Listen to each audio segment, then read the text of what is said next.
Buenos días a todos, buenas tardes.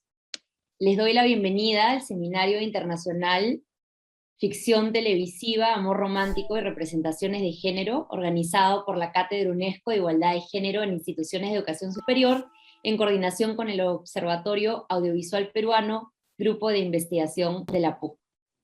El Seminario Internacional tiene 4 fechas que se llevarán a cabo en el mes de noviembre. El día de hoy iniciamos con la primera fecha, con Juliana Casano y Charo Lacalle como ponentes, pero antes de pasar a sus presentaciones, tenemos a Patricia Ruiz Bravo y James Detlef, que darán unas palabras de bienvenida. Patricia Ruiz Bravo es doctora en Ciencias Sociales con mención en Desarrollo, Población y Medio Ambiente por la Universidad Católica de Lovaina, Bélgica, profesora principal del Departamento de Ciencias Sociales de la PUC, investigadora especialista en temas de desarrollo rural, educación superior, cultura y género. Ella es directora de la Cátedra UNESCO de Igualdad de Género y coordinadora del Grupo de Investigación en Estudios de Género de la PUC. James Detlef es doctor en Ciencias de la Comunicación y magíster en Comunicaciones por la Pontificia Universidad Católica de Chile. Tiene un Master of Fine Arts por Ohio University. Es profesor principal de la Universidad Católica, donde ha sido jefe del Departamento de Comunicaciones y coordinador de la especialidad de Comunicación Audiovisual. Actualmente es coordinador del Grupo de Investigación Observatorio Audiovisual Peruano. Sus líneas centrales de investigación son las representaciones en los medios de comunicación, la memoria cultural, el conflicto armado interno peruano y la relación entre la política y la comunicación. Entre sus últimas publicaciones se encuentran Nuestra Era Tecnológica, pero Viejas Prácticas, TV Peruana y Representación Racial en el Siglo XXI, Ausencia de Justicia e Imposibilidad de Reconciliación en el Cine del Post-Conflicto Peruano, y The Dangerous Silence of Memory. Entonces, con esto dicho, le doy la palabra a Patricia y luego a James. Gracias, Aranza, gracias, James, y gracias a todas las personas que están viéndonos, bien sea por el Zoom o por las diversas plataformas con las que estamos transmitiendo. Para mí es un gusto dar inicio a este seminario internacional titulado Ficción Televisiva, Amor Romántico y Representaciones de Género, que es coorganizado por el Observatorio Audiovisual Peruano y la Cátedra UNESCO de Igualdad de Género en las instituciones de educación superior. Creo que se trata de una iniciativa largo tiempo esperada, soñada, pensada, y que finalmente se ha hecho realidad gracias al tesón y al ánimo de Juliana Casano, que finalmente logramos reunir a todas las personas que podrían participar de este seminario, ¿no? A Juliana la conozco mucho tiempo y muchas veces hablamos de lograr este seminario que finalmente en plena pandemia lo hacemos, porque así son las cosas, ¿no? Tal vez se ha favorecido esta posibilidad de un seminario internacional a través del Zoom. Y tal vez este es el primer punto que quisiera resaltar, ¿no? La relevancia que para nosotros tiene el trabajo interdisciplinario para estudiar las desigualdades de género y las distintas maneras en que el sistema de poder que subyace a estas relaciones de desigualdad se reproduce en la vida cotidiana y muchas veces de manera inconsciente. Es allí donde el análisis de la televisiva entra en escena. Desde la perspectiva de los estudios de género, hemos trabajado y cuestionado vivamente la socialización diferenciada de género que reproduce estereotipos, roles y mandatos para varones y mujeres de manera dicotómica y excluyente. Esto genera desigualdades y jerarquías que luego son difíciles de quebrar. Esto que se aprende en la infancia, luego se convierte, como dice una famosa filósofa socióloga Sara Ahmed, en los muros que luego resultan muy difíciles de atravesar, de destruir, de cambiar, ¿no? En este aprendizaje se inicia en el hogar, la escuela, los grupos de pares y, por supuesto, a través de los medios de comunicación en sus diferentes formatos y productos. Las investigaciones sobre las representaciones de género en los textos escolares han puesto de manifiesto, entre otras conclusiones, la manera en que la escuela aleja a las mujeres de la ciencia. En este camino, el tema de este seminario, el análisis de las representaciones de género en la ficción televisiva, es un hito muy importante. Las ficciones operan en el imaginario de las personas de manera muy potente. Mujeres aman a heroínas, las imitan y detestan a las antagonistas. En ocasiones la población ha golpeado violentamente a actores por los personajes que encarnaban en una película o telenovela, por el personaje que ellos representaban. En este caso, además, en este seminario, se va a analizar el amor romántico y las distintas maneras en que éste aparece o se esconde tal vez en la ficción televisiva, las promesas que ofrece, pero también las demandas que exige a mujeres y varones, y las trabas y dificultades que encuentran en este camino.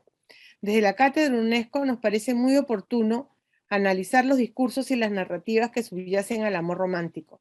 Consideramos que es clave establecer los vínculos que existen en estos tres ejes: género, ficción y amor romántico, en un mundo en el que parece que este ya no existe y donde la violencia de género no deja de aumentar. Se habla mucho del poliamor, de la desaparición del amor, del fin del amor. Sin embargo, ¿qué es lo que nosotros encontramos en las representaciones?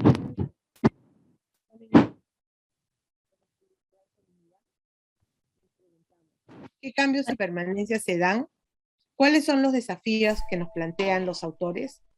Agradecemos, estas y otras preguntas más encontrarán respuestas y motivo de debate a lo largo de este seminario. Como se ha señalado, vamos a estar 4 jueves a lo largo del mes de noviembre. Antes de terminar, quisiera agradecer especialmente a nuestros panelistas, 11 panelistas, que vienen de diferentes partes del mundo, de Estados Unidos, Uruguay, Brasil, Portugal, Chile, México, España y Perú. Todos han participado activamente en la formulación de las preguntas, en la organización de las mesas, y han puesto todo de su parte para que este seminario sea un éxito. A todos y a todas ellas, muchísimas gracias por estar aquí y por sus presentaciones. Y a todos los que nos escuchan, bienvenidos, y ya saben que somos todos los jueves a esta misma hora. Gracias. Sí, ahora le damos la palabra a James. Gracias, Arancha. Bueno, buenas tardes, quiero también empezar saludando. Buenas tardes a todas y todos los presentes. Quiero darles la bienvenida a este seminario que nos complace coorganizar con la Cátedra UNESCO de Igualdad de Género en Instituciones de Educación Superior de la Pontificia Universidad Católica del Perú. Iniciamos hoy, como ya dijo Patri, el Seminario Internacional Ficción Televisiva, Amor Romántico y Representaciones de Género, que se desarrollará durante los jueves de este mes. Releyendo su título, debo decir que la temática de este evento está profundamente ligada al Observatorio Audiovisual Peruano, nuestro grupo de investigación, cuyos integrantes nos hemos dedicado a observar estos temas desde hace más de 10 años. En nuestros inicios, aún antes de conformar el grupo de investigación, trabajamos algunos temas en los que observábamos las nuevas formas de representación en distintos productos de la comunicación, que se encontraban en la radio, la publicidad, el marketing y, por supuesto, la televisión. Los trabajos de Juliana Casano y Guillermo Vázquez en esa línea fueron publicados en uno de nuestros primeros libros. Nos animaba la idea de observar la manera en que en esa época estaban apareciendo elementos que se podían interpretar como más inclusivos, un tiempo de políticas distintas que hacían sentir un avance y ligero cambio con respecto a lo que había sido la presencia, o más bien deberíamos decir la ausencia, de diversidad en muchos de estos productos. Con esas investigaciones y textos iniciales, fuimos el primer grupo de nuestro departamento que tuvo las representaciones como uno de sus temas de investigación, y nos complace ahora ver que otros grupos que se formaron después han adoptado también esa ruta. A medida que fuimos avanzando, los miembros del observatorio tomamos especial interés en el ámbito de la televisión, y muchas de nuestras investigaciones se han enfocado mayormente en la ficción televisiva. Este es un camino a contracorriente en nuestro ámbito académico, que, a diferencia de lo que ocurre en otros países, muchas veces observa la televisión como un elemento poco interesante o siquiera un objeto válido para ser estudiado, y se abunda en nomenclaturas peyorativas, a veces desde la absoluta ignorancia de lo que está pasando en la televisión.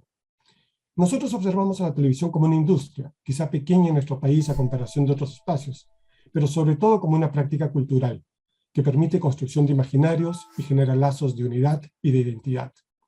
Es un fenómeno masivo que no puede pasarse por alto y que merece observarse, analizarse y comprenderse. Observamos la televisión como un lugar de encuentro, que ofrece discursos que son zona de disputa en la actualidad y que tiene una audiencia activa y cada vez menos homogénea. La televisión actual es además un fenómeno multipantalla, donde el broadcast y el narrowcast sobreviven con el streaming y el video on demand. La televisión sigue siendo hoy, en sus diferentes modalidades, fuente de aprendizajes y formadora de elementos que permiten reconocimiento, generan comunidad y promueven anhelos. Sigue siendo aquella ventana al mundo, hoy una ventana entre muchas otras, que nos permite acercarnos a diferentes realidades, a otras culturas, a experiencias distintas a las nuestras. Y aunque la televisión de señal abierta está en retroceso, la pandemia nos ha demostrado de una manera muy cruda, sobre todo en nuestro país, que las posibilidades de una televisión por Internet son muy desiguales y no pueden juzgarse desde las facilidades citadinas o desde la comodidad de las oficinas universitarias. Pero lo que nos ocupa en este seminario es el caso específico de la ficción, la cual entendemos como una forma de narración que nos propone y crea mundos, personajes, situaciones que hacen volar nuestra mente, que nos invita a introducirse en ellos y a acompañar las vivencias como si fueran las nuestras. Pero como les digo siempre a mis alumnos, toda ficción está basada en la realidad, porque siendo un producto cultural, responde a las características de esa cultura y de la sociedad que lo genera. Aún una ficción que ocurre en una galaxia muy, muy lejana hace mucho, mucho tiempo, nos presenta un mundo con reyes y reinas, con senadores, políticos e intrigas, pero también con parejas que se enamoran, forman una familia, tienen hijos y luchan por conceptos como libertad, fidelidad y honor. Todo muy similar a nuestra galaxia, muy, muy cercana y hace muy, muy poco tiempo, demostrando que aún los relatos en el espacio exterior son una creación marcada por nuestras sociedades. Y esto sin ahondar en los relatos ficticios basados en hechos reales o personajes de la realidad que difuminan aún más la idea de la realidad y la ficción. Pero sabemos bien que la ficción no refleja la realidad, aunque sí la reproduce a partir de sus propios esquemas, generando relaciones de sentido entre la narración y aquellas y aquellos que lo consumimos. Y en esa reproducción se generan vínculos que salen de ese ámbito ficcional y aterrizan en nuestras vidas representando nuestra propia realidad, contribuyendo a la construcción de imaginarios de nuestras sociedades. Muchas veces se ha observado que la ficción en general y la televisión en particular tiene propuestas de esquemas que se reconocen como hegemónicos, parte de los aparatos ideológicos de los que hablaba Althusser, que sirven como herramientas de dominación. Hay en esa línea una crítica a los medios y a la televisión específicamente, donde se trabaja un establecimiento de jerarquía sobre los mensajes y tipos de productos, renegando de aquello que es popular, porque supuestamente ha perdido el aura del arte y se ha vuelto algo ordinario. Pero como hace más de 6 décadas afirmó Raymond Williams, cuyo centenario de nacimiento hemos recordado apenas hace unos meses, la cultura es algo ordinario, es algo común, porque atañe a la comunidad, surge de ella y se concretiza en ella y no en las mentes de algunas personas que establecen diferencias. Observar la televisión y sus productos culturales solamente como elementos de la hegemonía es perder también de vista al público y lo que hace con lo que se le ofrece, dejar de lado los reconocimientos existentes en el consumo televisivo, las posibilidades que se les brinda y los vínculos de socialización que posee.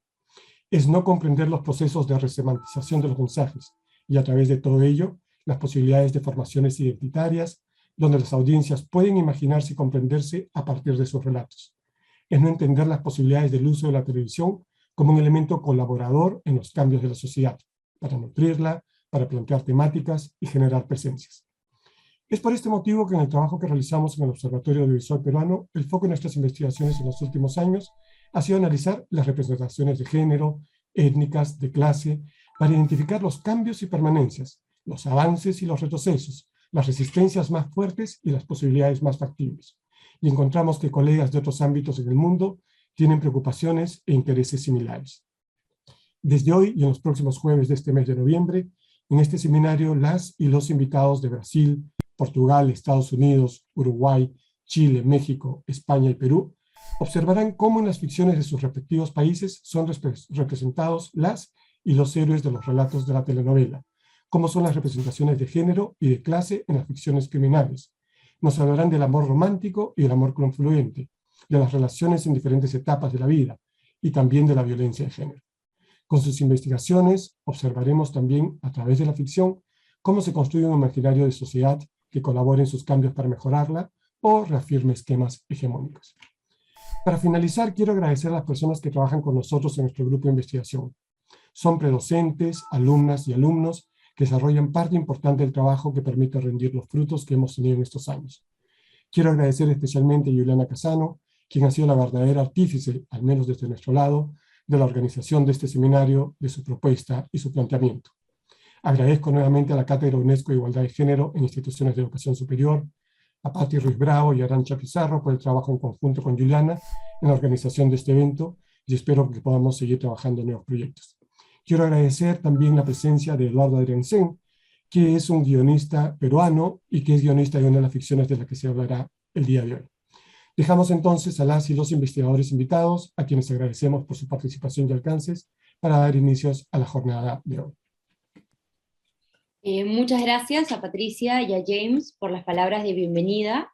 Entonces, ahora voy a presentar a la primera ponente del día de hoy. Ella es Charo Lacalle, catedrática del Departamento de Periodismo y Ciencias de la Comunicación de la Universitat Autónoma de Barcelona. Inició su carrera académica como lectora en la Facultad de Letras y Filosofía de la Universidad de Bolonia, donde se formó en semiótica con Humberto Eco. Coordina el Observatorio de Ficción Española y Nuevas Tecnologías y el equipo español del Observatorio Iberoamericano de Ficción Televisiva. Es especialista en análisis audiovisual, cuenta con más de un centenar de publicaciones en libros, capítulos de libros y artículos en revistas especializadas. Ha impartido cursos en seminarios en diferentes universidades europeas y americanas y actualmente es presidenta de la Asociación Española de Semiótica. Entonces le doy la palabra a la profesora Charo Lacalle. Muchas gracias. Muchas gracias, Arantxa, y muchas gracias a los organizadores de este seminario que, bueno, me parece, además de interesante, por supuesto necesario, y que me permite pues, compartir mis reflexiones sobre el objeto de estudio que nos convoca y también pues, conocer las de otros colegas. Empiezo sin más dilación para no extenderme. Voy a compartir el PowerPoint. Dime, por favor, Arantxa, si se ve correctamente. Perfecto. Bueno, pues allá voy. Bueno, el título ya lo veis: entre el desamor, la ausencia del amor y la maternidad disfórica, la sociedad emocional de los personajes femeninos en el policíaco televisivo español.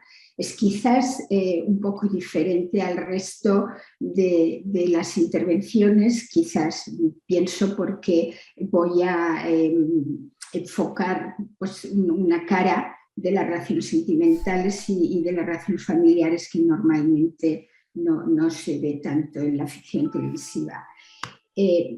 Ya sabéis que Anthony Giddens sitúa la invención de la maternidad en la época moderna de su construcción social y la considera un factor determinante en el surgimiento del amor romántico en el siglo XVIII.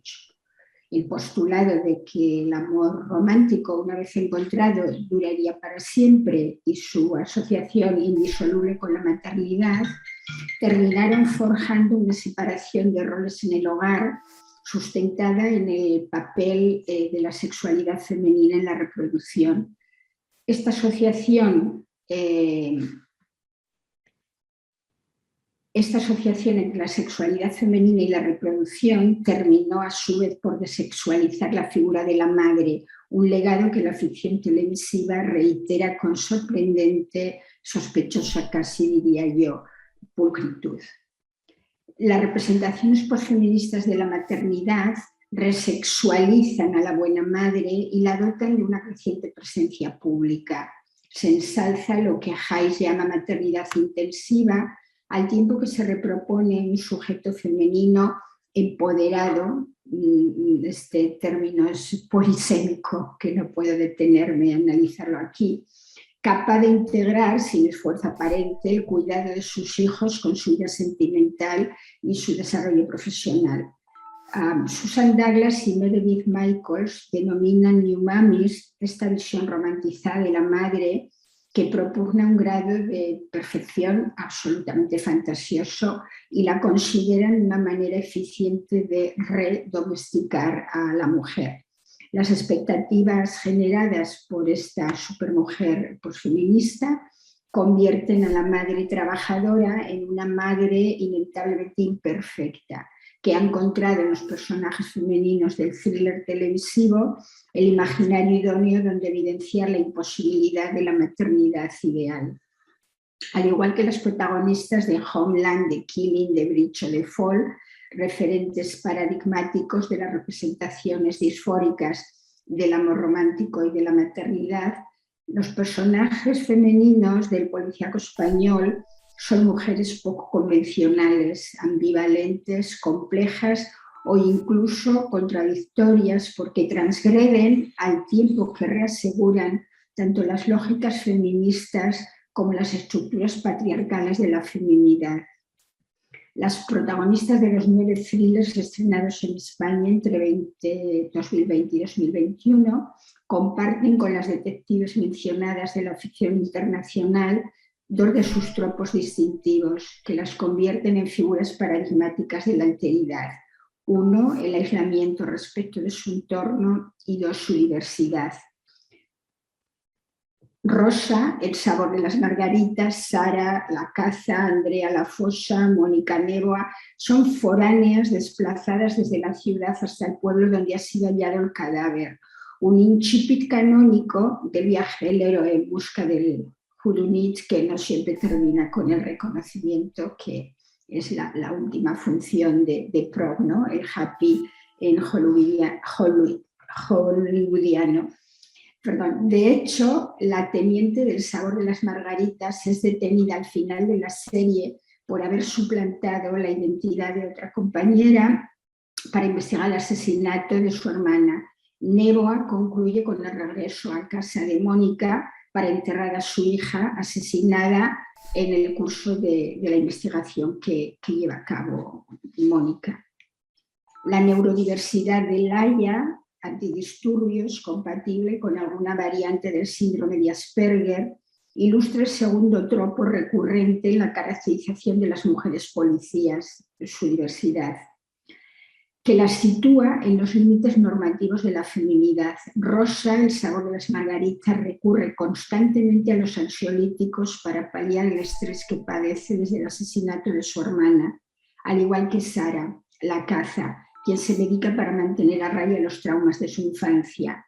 Andrea La Fossa es una mujer insegura que esconde sus miedos tras una disciplina y una autoexigencia extremas.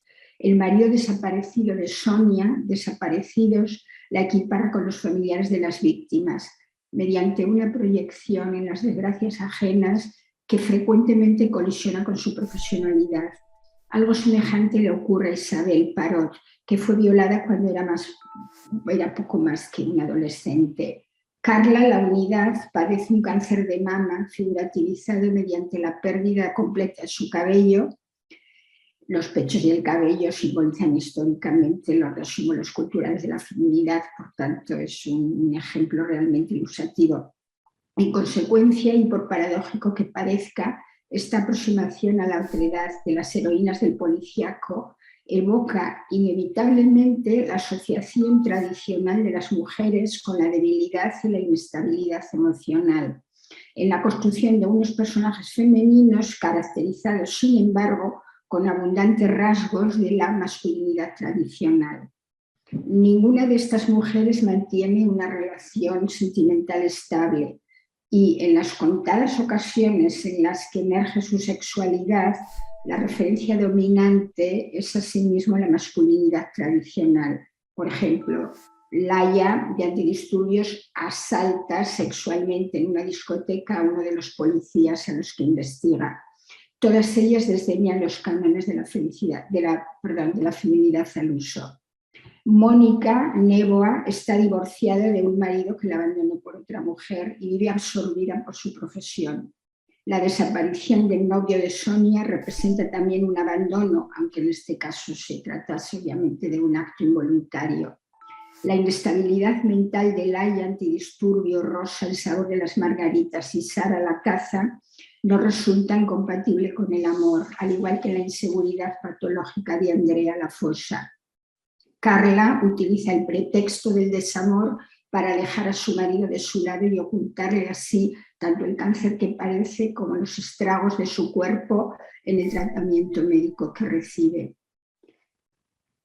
Ni siquiera la maternidad consigue paliar la soledad física y sentimental de las únicas 3 madres del conjunto.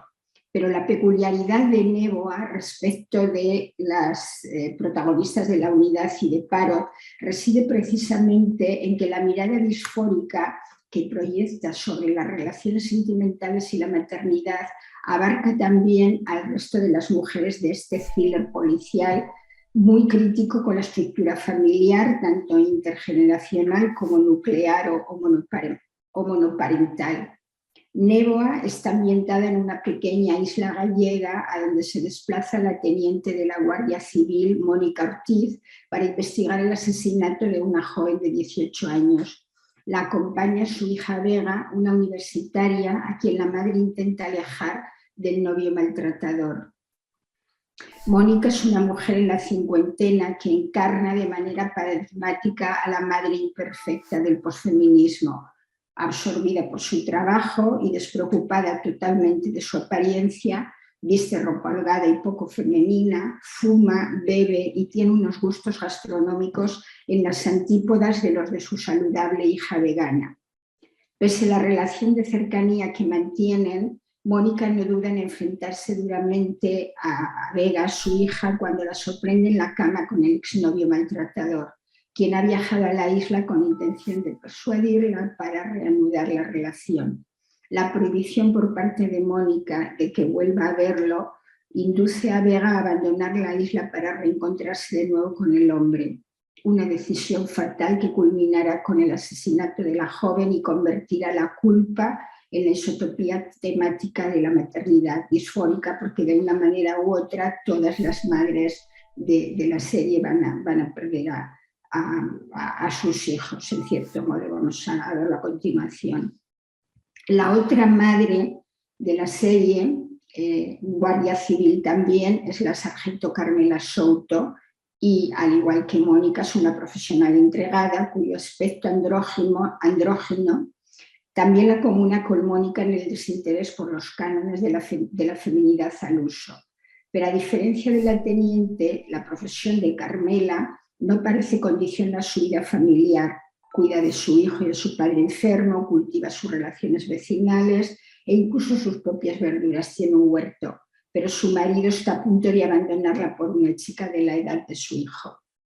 Las otras dos madres de la serie, Rosa Seoane y Mara Cabezas, comparten la supeditación a sus respectivos maridos y una relación distante con sus hijos. Rosa, la madre de la primera víctima, personifica el tropo de la madre doliente, una de las figuras canónicas de la tradición bíblica.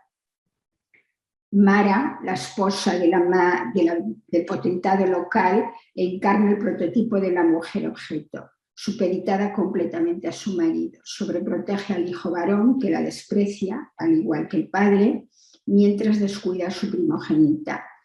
Cada una de estas mujeres, de estas 4 mujeres de Névoa, encarna una versión diferente de las maternidades disfóricas representadas en la serie. Así, el asesinato de la hija de Rosa revela el desamor en el matrimonio de la madre doliente, cuyo carácter ordinario de esposa y madre convencional le otorga al final del relato una nueva oportunidad de recomponer, junto con su marido y su hijo pequeño, los pedazos de la familia rota. Mara, la madre ausente, es abandonada por la hija que se siente ignorada. Carmela, la madre sacrificial, paga con su muerte los crímenes que ha cometido para encubrir a su hijo, el asesino de las hijas de Rosa y de Mónica. Por tanto, es separada también, aunque en este caso sea de manera inversa, tanto de Rosa como de Mónica, cuyas hijas han sido asesinadas, como decía, por el hijo de Carmela. Mónica, la madre imperfecta por antonomasia, se convierte en cambio en la figura extrema de la maternidad disfórica tras el asesinato de su hija. He utilizado un esquema semiótico que la semiótica estructuralista denomina cuadrado semiótico para representar el haz de relaciones a partir de la contradicción entre la buena y la mala madre que define el posfeminismo. Y bueno, como espero se pueda apreciar en el breve resumen que he podido ir haciendo, ninguna es ni buena completamente ni tampoco mala en el sentido más literal del término, porque incluso Carmela, que llega a matar para encubrir los asesinatos de su hijo y de alguna manera acaba sacrificando su vida por él. Pues bueno, ya para terminar, a modo de conclusión, me gustaría resaltar un aspecto particular de Névoa, pero también el carácter genérico de esta serie respecto a, como decía anteriormente, las representaciones en boga de estas detectives que de alguna manera van contracorriente respecto del posfeminismo. Porque Névoa interroga las representaciones de la mujer posfeminista mediante la representación de diferentes prototipos en las antípodas del éxito y del glamour de las representaciones neoliberales, de difícil encaje en el discurso tradicional del amor romántico y la maternidad. Mónica, en particular, evidencia el double entanglement, tomo el concepto de Angela Marrovi, en el que se debaten una buena parte de las representaciones que cuestionan los ideales normativos posfeministas. Por un lado, la crítica a la mujer y a la madre de la cultura tradicional, y por otro lado, el castigo a la madre sin una vida con calidad sentimental, ni con su marido, su pareja, ni con sus hijos, por su violación del ideal patriarcal deseado.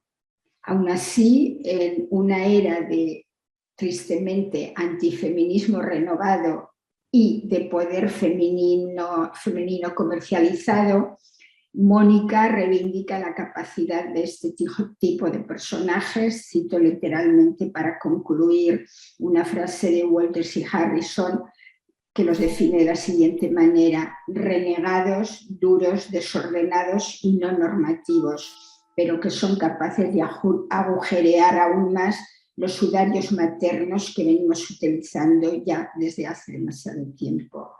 Muchas gracias por vuestra atención y me pongo a disposición por si luego alguien quiere preguntar, sugerir o comentar alguna cosa. Muchas gracias, Charo, por tu presentación.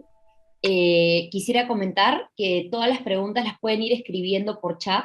Pueden esperar a que terminen ambas ponentes o también pueden desde ahora ir escribiendo por chat y nosotros tenemos un equipo que se va a encargar de recepcionar las preguntas para poder realizarlas una vez que termine la segunda presentación del día de hoy. La segunda presentación está a cargo de Juliana Casano.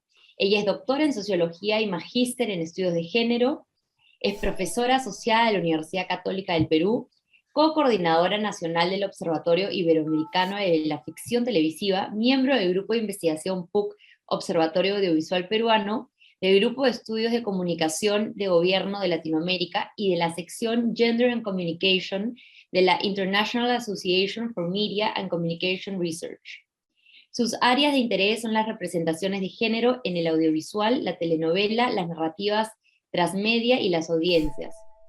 En 2020, su texto The Latin American Telenovela, Perspectives on the Feminine and the Masculine, fue incluido en The International Encyclopedia of Gender, Media and Communication de Wiley. Entonces ahora le doy la palabra a la profesora Juliana Casano. Muchas gracias. Gracias, Arantxa. Gracias a todas a la organización y a todas las personas que nos acompañan el día de hoy por aquí en la sala de Zoom y por los canales en los que se está transmitiendo. Voy a compartir pantalla. Decirles que esta presentación es un avance de la investigación representando la violencia de género, telenovela contemporánea en el Perú y Chile, en un periodo de 2015 a 2020 que estamos realizando desde el Observatorio Audiovisual Peruano de la PUC con un grupo de colegas del Instituto de Comunicación e Imagen de la Universidad de Chile. Y que yo la estoy presentando, pero hay todo un equipo de investigación que está compuesto por egresadas y estudiantes de la Facultad de Ciencias y Artes de la Comunicación. Partimos de dos hipótesis: entender el melodrama televisivo en el Perú como un producto cultural femenino que pone en escena los afectos, las emociones, los sentimientos, los retos, las desigualdades, la sujeción, la violencia y los sacrificios que las mujeres enfrentan en su cotidianidad. En este sentido, entendemos que esta telenovela, Mi vida sin ti, nos ofrece diferentes representaciones de la violencia contra la mujer, visibilizando especialmente el núcleo duro de la violencia, la física, la psicológica y la simbólica. En estas representaciones, las mujeres son inicialmente sumisas y violentadas, pero logran hacer un recorrido identitario hacia la libertad y la autonomía. La metodología, hemos hecho la revisión completa de los 40 capítulos del relato de Mi vida sin ti. Hemos elaborado matrices de análisis de temáticas y personajes, buscando identificar las escenas que representan la violencia y especialmente recuperar los argumentos para ejercer la violencia y para quedarse. Aquí les comparto algunos de ellos, ¿no? Xiomara, por ejemplo, dice: estás viviendo con tu maltratador. Quique más bien dice: es una cuestión de honor, con la familia nadie se mete, ¿no? Y Enrique, que es el personaje más violento, señala: por eso cuando alguien se porta mal en la familia, uno tiene derecho a meterle su correctivo.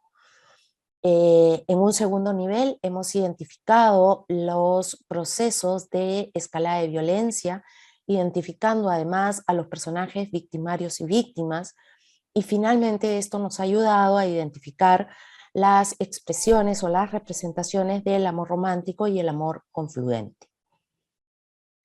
En términos de los fundamentos teóricos que guían esta investigación, entendemos el género como una construcción sistémica que atraviesa todas las dimensiones de la vida, como señala Scott, y también tenemos que recuperamos esta definición que hace Enrique Gómariz sobre que los sistemas de género son los conjuntos de prácticas, símbolos, representaciones, normas y valores que las sociedades elaboran a partir de la diferencia sexual. Un segundo fundamento es el de las representaciones sociales. Son entendidas en esta investigación como procesos y productos que interpretan y organizan significados sociales. Son productores de cultura. Los entendemos como clústeres discursivos, modalidades de pensamiento, como bien señala Tania Rodríguez, que se van generando en el contexto de la comunicación cotidiana. Una elaboración simbólica que va cambiando en el tiempo y que se refiere a significados compartidos socialmente. También entendemos la violencia contra la mujer como aquella que se ejercía sobre las mujeres por el solo hecho de ser mujeres. En esta época, además, reconocemos la violencia expresiva, aquella donde las mujeres funcionamos como lienzo, como bastidor y como territorio para establecer los términos de la contienda, como bien señala Rita Segato. Por otro lado, partimos de entender la telenovela como un objeto social, un objeto que se mueve en la sociedad. La telenovela es un espacio de generación y reproducción de representaciones sociales de género, un lugar de arraigo cultural y simbólico. Y la telenovela es la actualización del melodrama, entendiendo el melodrama como un relato de la denominada cultura de masas, y recordando que la cultura de masas se ha asociado históricamente a la mujer. A partir del siglo XIX, folletines, novelas románticas, temáticas referidas al hogar, eran los productos culturales que estaban dirigidos a las mujeres. Y recuperamos también esta definición, esta reflexión que comparte con nosotros Carlos Monsiváis cuando señala que hay que entender el relato melodramático como correctivo de la familia y la clase social. Correctivo en relación a que hace que los sujetos se ubiquen en los lugares que la sociedad tiene para ellos. Finalmente, no quiero dejar de mencionar que la gran definición de melodrama que trabajamos es la de entenderlo como el gran relato de la conciencia moderna en América Latina, como bien señalan Peter Brooks y Jesús Martín Barbero. Ahora bien, la telenovela la observamos a partir de tres elementos: la cotidianidad familiar, la temporalidad social y la competencia cultural. Y esto es importante porque nos permite entender la telenovela desde nuestros espacios propios y particulares, hacer lectura de cada producto desde la sociedad que le está consumiendo. y o la está produciendo. Sin embargo, es interesante también entender que la telenovela es un producto generizado, femenino, doméstico, íntimo. Christine Gledhill nos dice que la telenovela, que los relatos audiovisuales son y pasan por procesos de generización. En el caso de la telenovela latinoamericana, nosotros observamos una relación muy directa con el mundo patriarcal, el habla de los sentimientos, su configuración alrededor del mundo doméstico y su énfasis en las emociones. No podemos dejar de hablar sobre el concepto del amor. ¿Por qué? Porque el amor es el tema central de la telenovela. Lo primero que tendríamos que decir es que el amor, como cualquier otro concepto sociológico, tiene una historia. Y han aparecido diferentes categorías, formas, clases de amor en distintas etapas históricas. Podemos reconocer, como bien señalan Giddens y Bauman, el amor cortés, el amor pasión, el amor romántico, el amor confluente. Sin embargo, nos interesa la definición de Eva Illouz cuando señala que el amor romántico no es sencillamente un tema en la cultura contemporánea, sino que constituye un campo cultural en sí mismo, económicamente autónomo y con sus propios héroes, heroínas, géneros, teorías y objetos.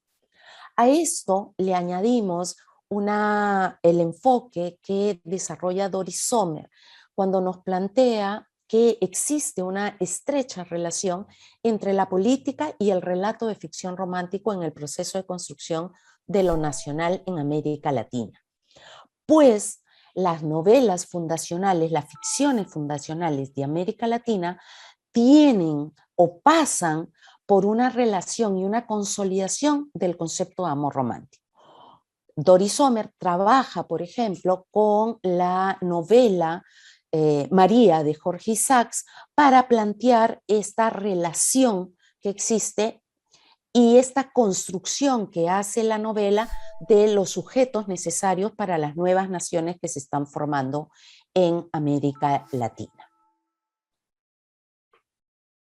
Finalmente, para ya entrar de lleno al relato, partimos de entender la violencia contra las mujeres a partir de la definición que hace la Convención Belén do Pará. Cualquier acción o conducta basada en su género que cause muerte, daño o sufrimiento físico, sexual o psicológico a la mujer, tanto en el ámbito público como en el privado. Ahora, lo que es importante aquí es que la violencia de género no es un problema nuevo, es un problema que ha existido siempre. Supone conductas que hasta hace muy poco eran socialmente aceptadas y que por estar circunscritas en general al ámbito de la vida doméstica, del mundo privado, eran poco conocidas. Lo que es interesante en este momento es cómo la producción peruana de ficción televisiva, las telenovelas peruanas están poniendo en agenda, están haciendo visibles esta problemática.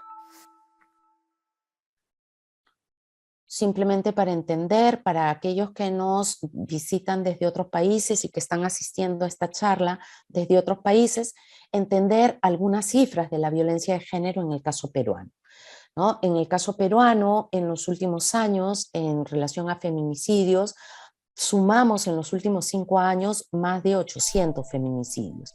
Y solo en 2020, en un informe de Defensoría del Pueblo que se publicó este año, se daba cuenta de más de 5.500 mujeres reportadas como desaparecidas.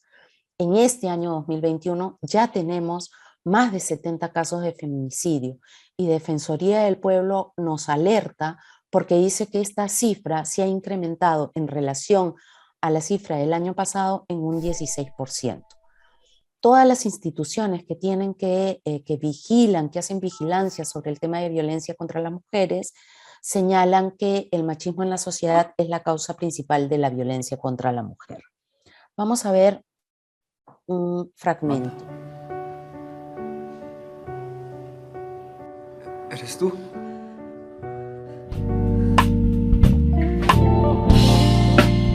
Te reconocería aunque hayan pasado 1000 años.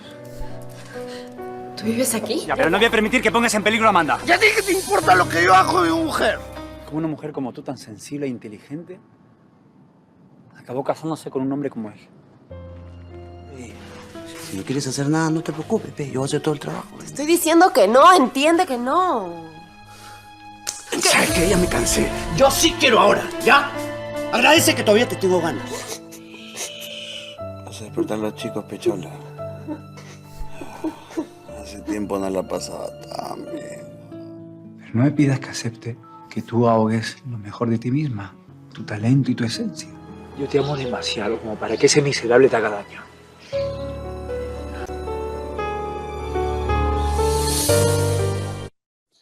Como hemos visto en este fragmento, Mi vida sin ti retoma temáticas alrededor de diferentes formas de violencia de género y sus diversas modalidades de resistencia. Separados hace más de 20 años, Amanda y Santiago se reencuentran. Sus vidas han tomado caminos diferentes. Ella ha quedado atrapada en un matrimonio con un hombre que se presenta, entre comillas, como sobreprotector, pero que es celoso, violento. El punto de partida de esta historia es una historia de amor romántico. O sea, hace 20 años atrás, Amanda y Santiago construían una historia de amor romántico, pensaban que duraría para siempre, idealizada, ¿no? Nada los podía vencer, pero justamente esa fragilidad ocasionó la ruptura, ¿no? Y es Elvira, la madre de Santiago, la que 20 años después les va a decir que a partir de ahora a ellos les quedan dos posibilidades: vivir lo que les queda de vida felices juntos o arrepentirse por lo que nunca pudieron hacer. Vamos a ver a Enrique ahora en la dinámica familiar. Estoy nerviosa por mi examen. Flaca, tengo sed. Prepárate una limonada, pe. Papi, ahorita no puedo. Mi mamá me está haciendo una trenza. Peluquería es ahora. Cami, tú no te preocupes, de verdad. Vas a ingresar. Siempre has sido una buena alumna. Y en ese examen te van a preguntar cosas que ya has aprendido en el colegio. A ver, quiero que cierres un ratito los ojos, ¿sí? Imagina que ya ingresaste a la universidad y que es tu primer día de clases. ¿Ah? Sí, tienes razón. Voy a entrar. Tengo que entrar. Ay, ¿y cómo será mi horario? ¿Y si tengo que estar todo el día en la universidad? Ay, mejor. Así vas a conocer más gente, vas a hacer un montón de amigos que tienen los mismos intereses que tú.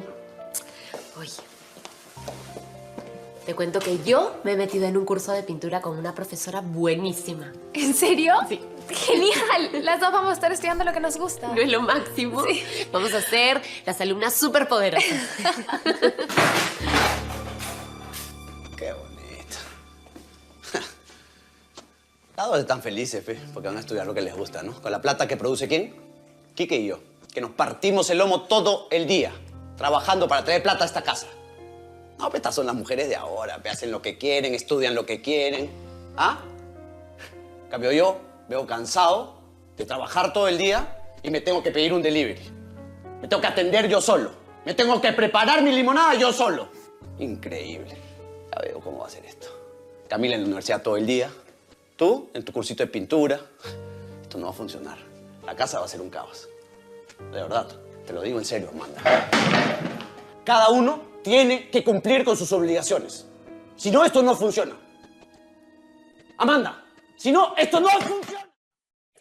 Como hemos visto, a nivel de temáticas, lo que nosotros tenemos en este relato es una puesta en escena de la violencia de género, comentarios sexistas, conflictos, amor fraternal. Y esto dialoga con lo que señala José Ignacio Cabrujas cuando dice que la telenovela es un hecho actual que ocurre ante nuestros ojos, un espectáculo del sentimiento que observa los mitos actuales que se están produciendo en cada una de nuestras sociedades. La relación de Enrique y Amanda se ha construido sobre la base de una figura masculina que detenta el poder y la fuerza. Enrique se asume como un protector de su hogar y de quienes lo comparten, pero se asume también como un dueño de los miembros de su familia. Su poder se basa en el poder económico y la fuerza física. La relación que se construye entre Santiago y Amanda más bien se define como equitativa, se empieza a construir entre iguales, con respeto, con afecto, con cariño. Santiago expresa una masculinidad basada también en lo sensible. Y retomamos a Ailuz porque ella señala que la prominencia cultural del amor parece vincularse con una disminución del poder masculino dentro de la familia y con un incremento de la igualdad y la simetría en las relaciones de género. Esto puede ser interpretado de dos maneras. La primera, que frente a la disminución de poder se configura entonces un sistema cultural en relación al amor que busca mantener el status quo, la conservación del poder masculino, y una segunda que más bien nos permita pensar la relación del amor con el poder en el contexto de las experiencias de las relaciones sociales y sobre el error de reducir la experiencia amorosa solo y exclusivamente al campo del patriarcado, ya que nos impide observar la importancia que el amor como experiencia subjetiva tiene para las mujeres y para los hombres, pero sobre todo porque invisibiliza la capacidad, creemos, que puede tener el amor de subvertir el patriarcado desde dentro. Finalmente, un segmento. ¿Estás ansiosita? ¿Ah? ¿Te gustó lo que te hizo? ¿Quién crees que fue el profe? Acá estoy, pe, para que necesites, ¿sabes? Todo lo que quieras. Todos los juegos tenemos, ¿ah? ¿Qué te pasa? ¿Quién te has creído para meterme la mano, pobre diablo? ¿Te me pones adelante, pe? ¿Qué? ¿Es mi culpa? Y escúchame, infeliz, a mí nadie me toca. ¿Qué? ¿Tú eres de esas que se van a la marcha, pe? Todas calatas, te dicen algo, te ponen loca. No tienes ningún derecho a tocarme, imbécil. ¿Ha visto? ¿Ha visto o no? ¿Se han dado cuenta todos afuera? ¿Han visto o no? ¿Ah? Tremenda ruflaza. ¿Qué crees, que voy a aguantar tus estupideces porque eres mi vecino? ¿O porque eres el papá del chico con el que salgo? ¡Qué pobre imbécil eres! Yo te puedo denunciar por esto, ¿sabes? Denúnciame, pe. ¿Qué va a pasar? ¿Qué se ha creído ese animal? Que porque me acosté con su hijo tiene derecho a tocarme. ¡Enfermo! ¿Algo que ha hecho el papá de Quique? Nadie tiene derecho a tocar tu cuerpo sin tu consentimiento. ¡Nadie! ¿Qué pasó, Lenquita? Es que ¿saben por qué pasa esto, Grillo? Porque hay demasiadas cosas que están mal, que están pésimas y que se aceptan como normales. Que las mujeres nos hagamos cargo de la casa y de los hijos sin que nadie se meta en este trabajo es normal. Que los hombres ganen más que las mujeres es normal. Que nos digan porquerías en la calle, que el chico con el que sales crea que eres de su propiedad porque te acuestas con él es malditamente normal. Estoy harta de gritar, estoy harta de dar cachetadas, estoy harta de maldecir. Como vemos, Mi vida sin ti está dialogando directamente con el sentir de las mujeres peruanas frente a la violencia de género y está sancionando la normalización de conductas machistas, de comentarios machistas, sexistas y de las distintas formas de violencia de género. Desde el relato se apuesta por la necesidad de construir masculinidades más empáticas, más equitativas, por compañeros de ruta con un ejercicio más comprometido con sus propias paternidades. Hemos hecho una nube de ideas en relación al tema de violencia y lo que encontramos es que aparecen manifestadas en este relato estas tres dimensiones de la violencia de género contra las mujeres: la violencia física, la violencia psicológica, la violencia sexual, lo cual nos habla de, o lo cual evidencia esta idea de Rita Segato de entender la violencia como un síntoma de nuevos tiempos de dueñidad, expansión de una esfera de control de los cuerpos y la vida de las mujeres. Si lo relacionamos con el iceberg de la violencia de género, lo que observamos es que la telenovela visibiliza esa parte oculta del iceberg. La hace visible desde estos tres elementos con los que nos acercamos y vinculamos a los relatos audiovisuales. Lo hace visible desde la cotidianidad familiar, desde una competencia cultural y a partir de una temporalidad social compartida. Nos hace partícipes de una situación que nos indigna. El relato sanciona estas prácticas. El relato en ese sentido toma partido. La historia interviene desde la reproducción, pero para hacer manifiesto que la violencia expresiva se manifiesta como una escritura que sostiene al machismo y que el machismo tiene una fragilidad también discursiva. Finalmente, para cerrar, lo que encontramos a modo de algunas conclusiones iniciales es que encontramos sororidad femenina, encontramos que las mujeres son sujetos competentes en las condiciones más extremas, son protagonistas de su propia historia, hay una presencia de familias extendidas, el final feliz se escribe como una posibilidad de enfrentar la adversidad, hay una apuesta por una forma de amor confluente, mucho más equitativa entre iguales, y la demanda de masculinidades diferentes, es decir, nuevas masculinidades que puedan dialogar con la no imposición de autoridad, con el desarrollo de relaciones cercanas con las y los hijos, masculinidades que sean colaboradoras en las tareas de la casa, que comparten las tareas de crianza y que desarrolla también su lado más sensible. Finalmente, señalar que estamos encontrando en varios de los relatos analizados, no solamente en este, que la telenovela peruana, el melodrama peruano que se está escribiendo, está también poniendo en escena un sentido de la convivencia para los tiempos actuales en nuestra sociedad. Simplemente esta es la viñeta con la que cierra la telenovela y me parecía importante también cerrar la exposición con la viñeta porque incide mucho en que para que muy pronto al fin todas las mujeres podamos mirar adelante sin bajar la cabeza, sin miedo, sabiendo que todas somos plenas, fuertes y hermosas. Desde mi parte, agradecerle a Eduardo por escribir estas historias y a todo su equipo, agradecerle a Cátedra y al Observatorio haber organizado este evento, alguna de las bibliografías con la que he trabajado. Muchísimas gracias. Dejo de compartir. Muchísimas gracias a Juliana por haber realizado su presentación.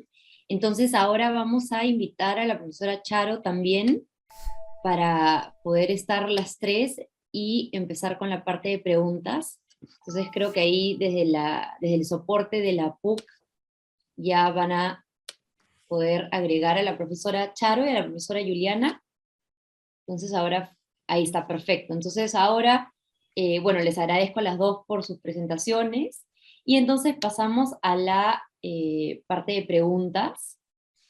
A ver, para las preguntas tenemos la primera de Mariela Carasi, o Carasay, Universidad Nacional de Quilmes, entonces ella dice desde Argentina. Pregunta para Juliana, pero también si es que Charo tiene algo que agregar, también se puede agregar para hacer un diálogo, ¿no? ¿Pueden advertir la presencia que tienen estas representaciones en adolescentes? ¿Trabajan estos temas en el nivel medio y secundario? Y luego dice, excelente presentación, gracias por el espacio. Entonces, ¿les parece si hacemos una pregunta, responden y luego otra pregunta? ¿O prefieren que sean varias preguntas juntas? Creo que mejor la primera y luego pasamos a otra. Entonces, empecemos con la pregunta de Mariela. Muchas gracias y les doy la palabra. Ok, gracias Mariela por estar aquí, por la pregunta. En realidad en este momento todavía no hemos hecho esa parte de la investigación. De hecho es lo que nos toca hacer en el siguiente año, hacer un formulario compartido con escuelas. Ahora, lo que sí podemos adelantar, porque esa es la realidad de la televisión, es que las audiencias más jóvenes no necesariamente ven televisión como lo vemos, digamos, lo ve mi generación o las generaciones mayores, ¿no? Hay una baja en el consumo de la televisión en la plataforma tradicional, digamos, en el aparato televisivo a la hora que se emite. Sin embargo, hay un alto consumo en plataformas y esta telenovela, como otras, está en en las distintas plataformas de América, ¿no? En la de paga y en las gratuitas. Pero efectivamente es una parte del trabajo que falta. Lo que sí hemos observado es, por ejemplo, el diálogo que se generó en redes. O sea, con esta telenovela ha tenido mucha repercusión en redes sociales, porque la estrategia también de la casa realizadora era poner clips y varios clips, no solamente de escenas de violencia, sino como adelanto o reflexiones. Los actores mismos, por ejemplo, han hablado en su rol de personas, han hablado sobre sus personajes, ¿no? Sebastián Monteguirfo, que es el actor que encarna a Enrique, el sujeto más violento de la novela, ha salido en sus propias redes a hablar y a invitar a la reflexión. Y en redes se ha movido mucho. Y ahí sí hemos visto una reacción interesante, una discusión interesante. Lo que nosotros hablamos o mencionamos es un diálogo que se abre en espacios de diálogo y de reflexión en las redes, ¿no? Pero directamente hacer un trabajo con audiencias secundarias es el trabajo pendiente para el próximo año. Muchas gracias, Juliana. No sé si, Charo, quisieras agregar algo. Bueno, el trabajo sobre recepción, yo creo que se está tardando más en adaptarse al entorno digital y, como señalaba Juliana, pues al auge de las plataformas y a la relevancia de los programas en las plataformas respecto al consumo juvenil, ¿no? Bueno, adolescente, joven y adulto joven incluso. Entonces, yo el problema que encuentro aquí, porque en mi caso pues he trabajado bastante con análisis de recepción, pero no en el último periodo, digamos, ¿no? Entre otras cosas porque yo creo que ya los métodos tradicionales, focus group, etcétera, pues empiezan a no ser representativos de nada, porque, por ejemplo, en mi caso, en algunas de las series que mencionaba, en Netflix, etcétera, pues sin ir más lejos, el sabor de las margaritas, que nace como serie local de una televisión de una región española, inmediatamente se convierte en el programa, por ejemplo, ¿no? En el programa en lengua extranjera más visto de ese año en Gran Bretaña. Entonces, claro, ¿cómo afrontar las audiencias internacionales y sobre todo pues la relación que luego establecen entre sí? Porque pues bueno, siguen existiendo los foros de fans, siguen existiendo diferentes maneras de comunicar. Es casi imposible ya descargar comentarios de Facebook, a menos que hagas un sistema artesanal de cortar y pegar.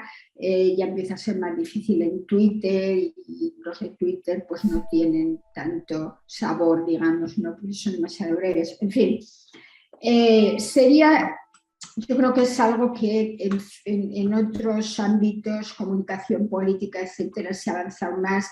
Yo creo que en el caso de la ficción pues es una asignatura pendiente de la nueva etapa que habrá que afrontar y que va a implicar una renovación teórica y metodológica importante, y seguramente se va a separar más del análisis de los relatos, porque antes, pues bueno, un poco los investigadores que nos ocupamos de ficción televisiva, un poco cubríamos los diferentes ámbitos porque todo era bastante local, digamos, en realidad, ¿no? Ahora ya eso empieza a ser más complicado, pero necesitamos saber efectivamente, como señala esta persona en la pregunta que le hacía Juliana, necesitamos saber hasta qué punto son determinantes y pueden influir estas representaciones a una cierta escala, más allá de los casos particulares que podamos pues determinar a partir de estudios con grupos pequeños. Muchas gracias, Charo. Entonces, bueno, les leo algunos comentarios también de Carmen Gil, excelente análisis, maestra, de Aiza Mendizábal, interesante usar la telenovela como medio para visibilizar y sensibilizar sobre la violencia de género, llega a más personas e impacta de manera más efectiva. Luego tenemos, bueno, Eduardo Adriancén, que agradece y dice qué emoción ver un desglose tan bacán. Y ahora pasamos a la siguiente pregunta. Ya, buenas tardes, de Cintia Loli. ¿Cómo se podría estudiar el nivel de influencia que tienen estas series o películas en el imaginario de género de sus audiencias? Gracias por la ponencia. A ver, hay como, si me permite, Charo, hay varias formas, ¿no? En el caso del relato que yo he trabajado, digamos, está el rating, digamos, que te habla de el consumo que ha tenido. Creo que no se puede analizar en individual, digamos. Creo que además este relato dialoga también con un ánimo de los tiempos, para el caso de la presentación que yo he hecho.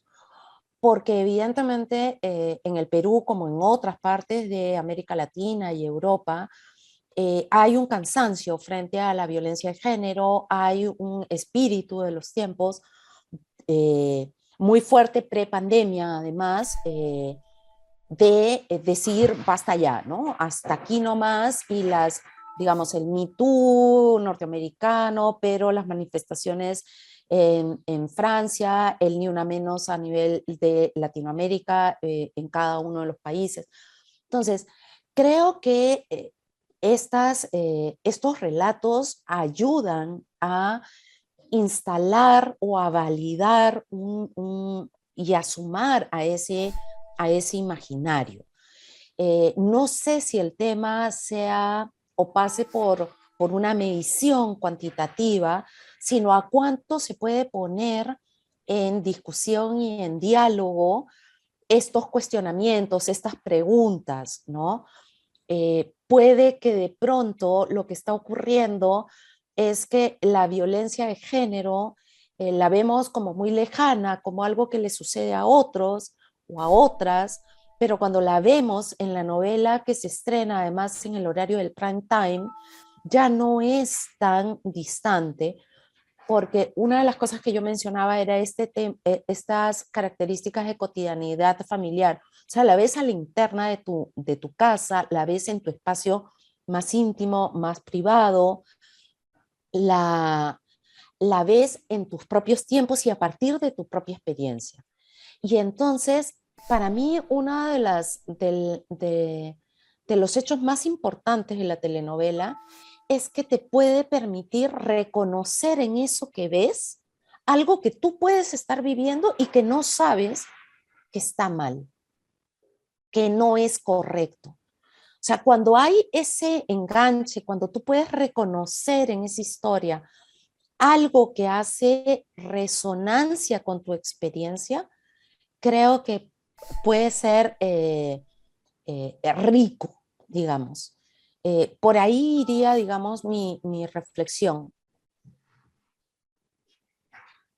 Muchas gracias. En mi caso, desde mi experiencia, en la ficción televisiva española ahora está viviendo pues una segunda edad de oro, ¿no? Quizás es ya de platino porque es a gran distancia de la primera edad, que era mucho más local. Entonces, hace poco leía en un diario español un artículo que se titulaba Todas las ciudades son Madrid, y es que ya España se ha convertido realmente en una potencia en ficción televisiva, y ya todo lo que hacen están pensando con alguna salvedad de algunas cuestiones más, ligadas fundamentalmente a lo que en Latinoamérica llaman telenovelas y más o menos la versión española o europea lo que llamamos seriales, ¿no? Ahí sí que todavía, como señalaba Juliana, pues la cuestión de lo local está todavía bastante más enraizado, pero eso pues es igual un 8% de la ficción que se está produciendo. en términos de inversión igual hasta menos. El resto de las ficciones están ya pensadas para que Madrid valga para Berlín, para Praga, para incluso también otros ámbitos, por supuesto, fuera de Europa. O sea, el look ya que era de la ciudad. Se titulaba Madrid porque como la mayor parte de las productoras están en Madrid, pues durante varias décadas gran parte de la ficción televisiva estaba ambientada en Madrid, pero si estas ficciones se van a ver en Lima o se van a ver en Buenos Aires, pues tienen que buscar espacios menos emblemáticos que de alguna manera pues, permitan un poco generar esta todavía, como diría yo, pequeña llama de conexión local. Pero claro, ya la dimensión es, como decía antes, planetaria. Entonces, realmente el problema que veo a la hora de afinar nuevos instrumentos que podrían ser completados, por supuesto el análisis cualitativo sigue siendo determinante, pero es la dificultad para acceder a los datos. Por ejemplo, en las plataformas ni tan siquiera tenemos datos de audiencia. O sea, si Netflix quiere decir que una de sus series va muy bien, pues bueno, pues nos lo creemos porque no tenemos otra manera de contrastarlo. Este es un momento,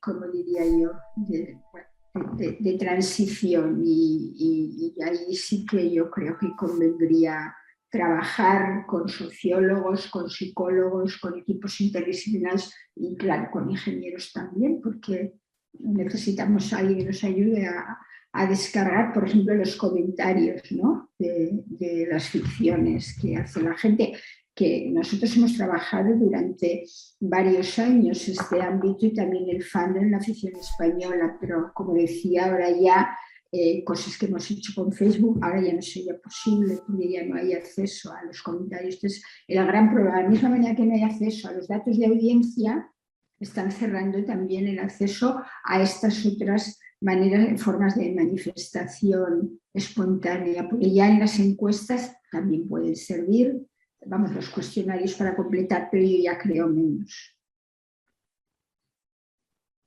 Muchas gracias a las dos. Ahora tenemos una pregunta de Silvia Dantas. Ella la ha escrito en inglés, en portugués. Yo no puedo leerla en portugués, pero se las puedo leer en español con los nuevos softwares que permiten la traducción. Entonces ella pregunta lo siguiente. Bueno, perdonen que pregunte en portugués. A menudo en la ficción vemos la construcción de personajes femeninos independientes hasta que surge el amor romántico. Entonces la narración se centra en el éxito del amor. Los proyectos femeninos se olvidan o se posponen. Algunos autores abordan el privilegio que las mujeres otorgan al amor. ¿Alguna de ustedes observa eso en sus investigaciones? Muchas gracias, Silvia. Quizás Juliana, si contestas tú. Ok, gracias, Charo. Hola, Silvia, ¿cómo estás? Gracias por estar acá. En realidad, en el caso peruano, por lo menos, lo que nosotros encontramos es que efectivamente el amor puede surgir, pero que el amor no es el único elemento que va a definir a este personaje femenino, ¿no?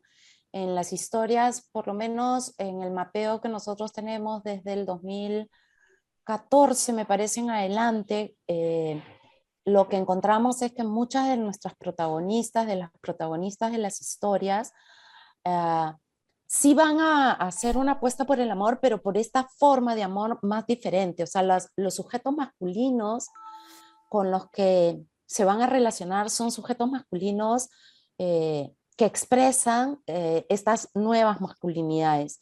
Y ese no va a ser el único proyecto de los personajes protagónicos femeninos, sino que en simultáneo ellas mantienen sus proyectos personales, ¿no? Los estudios, el trabajo, digamos, sus propios proyectos personales, por lo menos en las que estamos mapeando, ¿no? Esa es la constante. Muchas gracias. No sé si Charo quiere agregar algo. O... No, yo creo que me parece que, bueno, concuerdo perfectamente y totalmente con lo que ha señalado Juliana. Perfecto, entonces ahora tenemos dos preguntas, bueno, un comentario y una pregunta para Charo, y también Juliana puede aportar si lo considera. Entonces, Patricia dice, bueno, muy interesante la presentación sobre las mujeres en los policiales, veo un parecido con los policiales nórdicos. No sé, es un comentario por si tienes algo que quisieras. Sí, sí.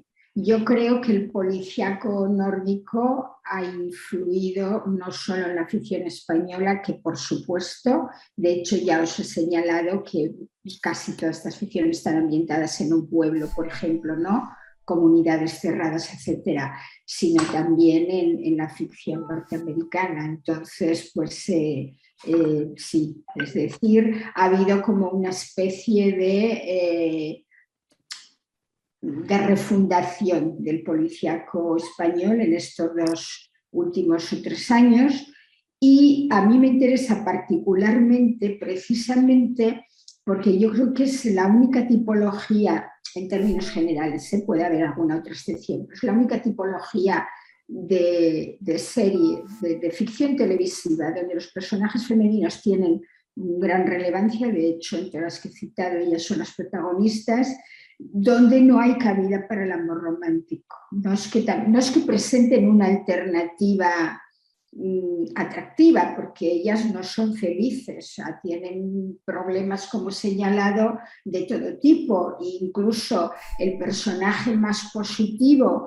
y que, bueno, pues sí, su marido la había dejado, pero bueno, ella pues tiene una hija con la que se lleva genial, es Mónica, se lleva genial con su hija, se vuelca en su trabajo, pero ya la hija es una universitaria, es autónoma, y es el más trágico al final porque es asesinada esta hija, a la que ella, para protegerla, había trasladado desde Madrid hasta este pequeño pueblo situado en una islita de la Galicia rural, para protegerla del novio maltratador. Ahí también entra el maltrato, por ejemplo, en el entorno de los jóvenes, que es una cosa a la que también se le ha dado importancia en Élite y en otras series españolas que han tenido bastante difusión.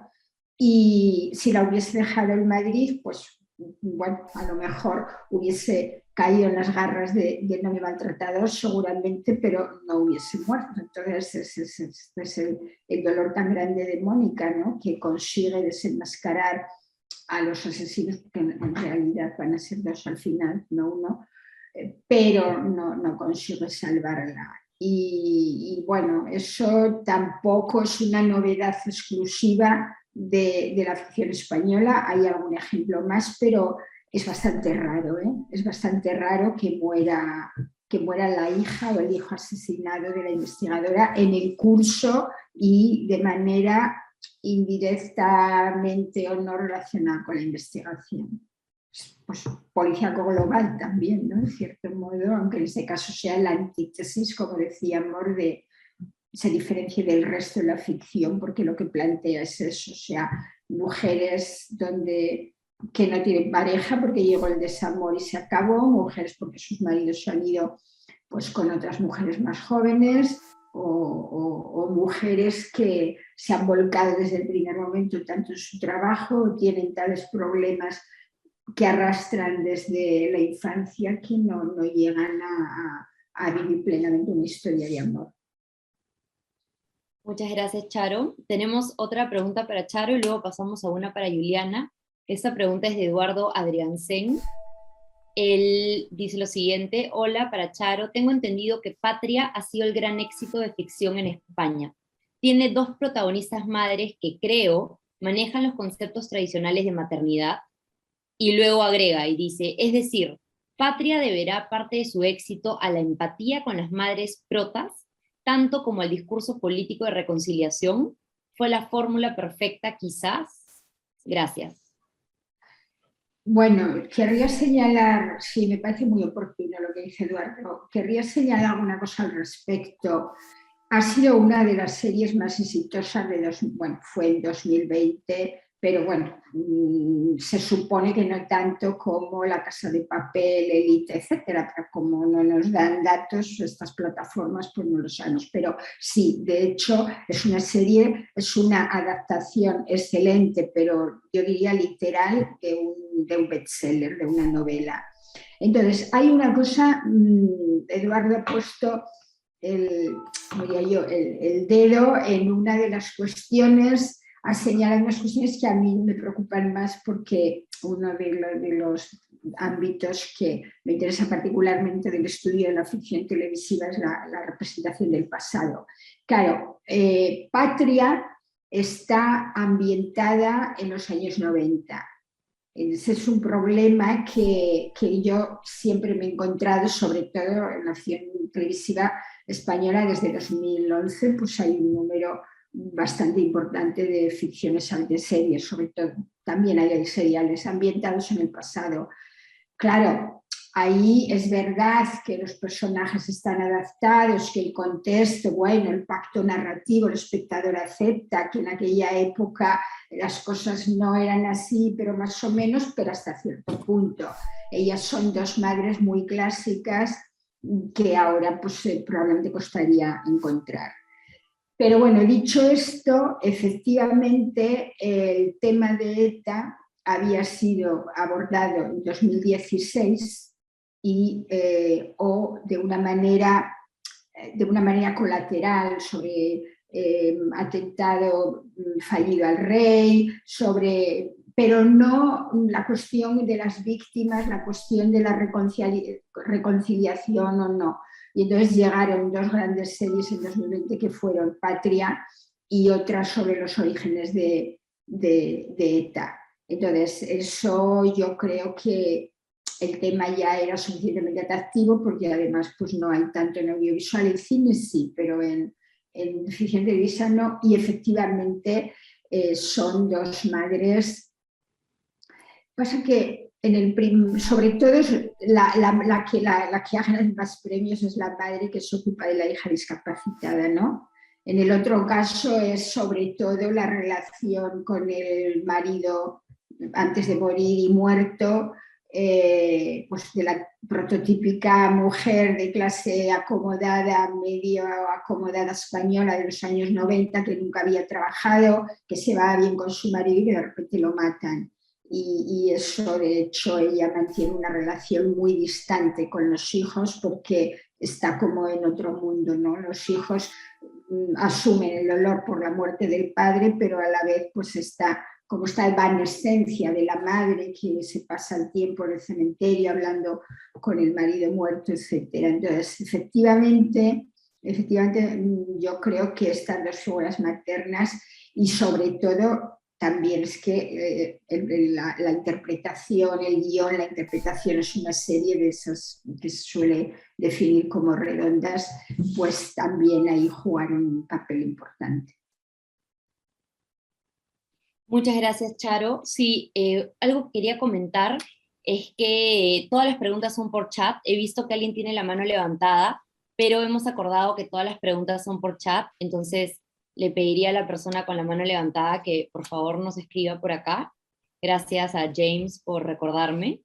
Bueno, Eduardo Adriancén te agradece. Ahora vamos a pasar a una pregunta que está acá, ya, que tiene que ver con los temas de violencia. Entonces, tenemos a Carmen Gil Hipólito, que dice: buenas tardes, mi nombre es Carmen Gil de la Universidad Nacional de Trujillo. La pregunta sería, ¿qué tan importante sería el control para niños y adolescentes en torno a la visualización de novelas que muchas veces por la edad pueden normalizar dichos actos de violencia? Entonces, Juliana, tal vez. Sí, en el caso del Perú, la novela pasa en un horario que ya es para público adulto, es decir, los niños no deberían estar viendo en esa hora la televisión, ¿no? Y por otro lado, está en plataformas digitales y también debería, digamos, ahí el control estaría en manos de los responsables de la crianza de esos niños. Digamos, a qué plataformas acceden, en qué momentos, cuánto tiempo y demás.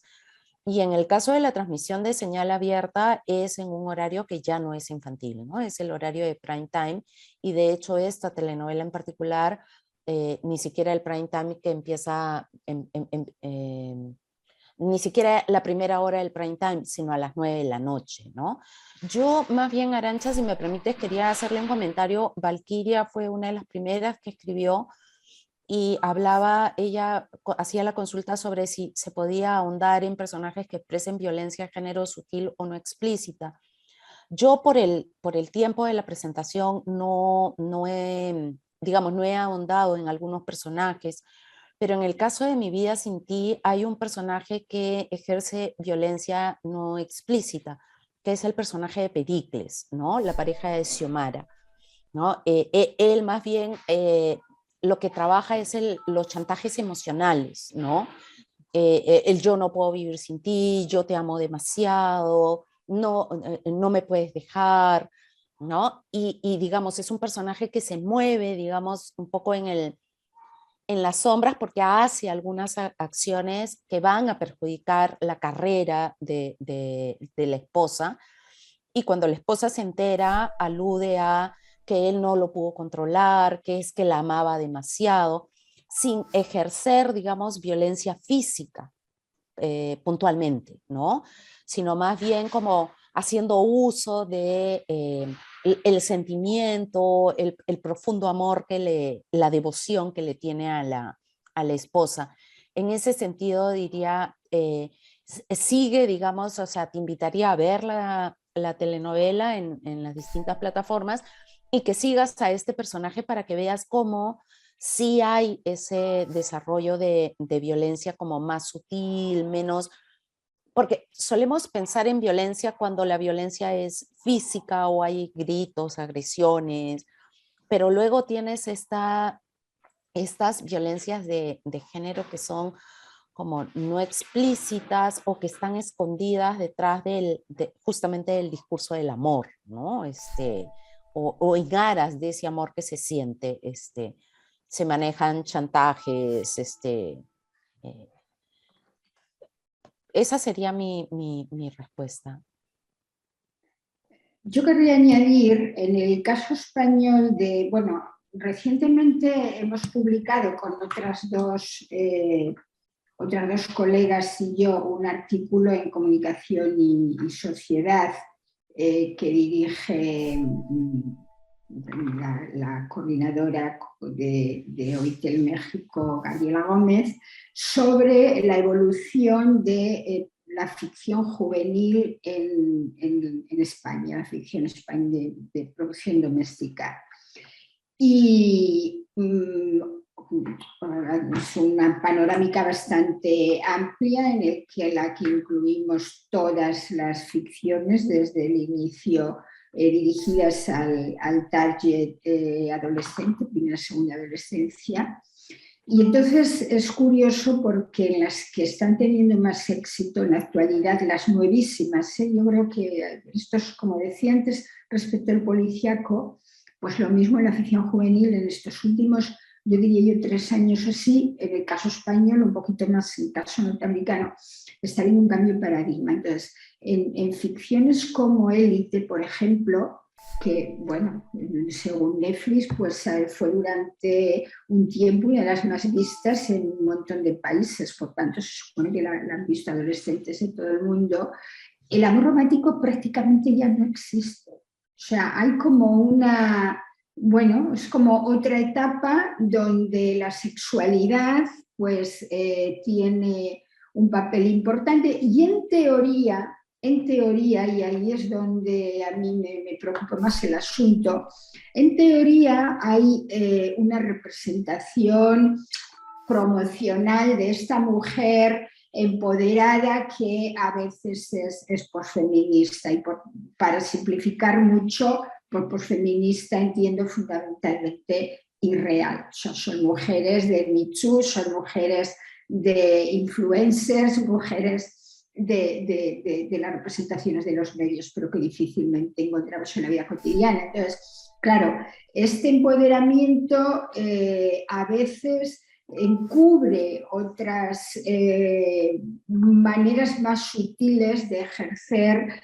otros tipos de violencia con la mujer. Por ejemplo, una de las cuestiones que trata Élite es el poliamor, ¿no? Entonces, claro, dependiendo de esos triángulos o cuartetos amorosos, como se plantean, qué papel juegan las masculinidades, las feminidades, etcétera, con un mismo relato se pueden vehicular contenidos a veces incluso contradictorios que yo no sé si los espectadores jóvenes están en condiciones de discernir, probablemente no. Como decía, al final de mi intervención señalaba el double entanglement en el caso de Neboa y en el personaje de Mónica, pero bueno, que por un lado hay elementos de la representación tradicional de las madres que se critican, o sea, Mónica es una madre alternativa y en ese sentido planta cara a la madre tradicional,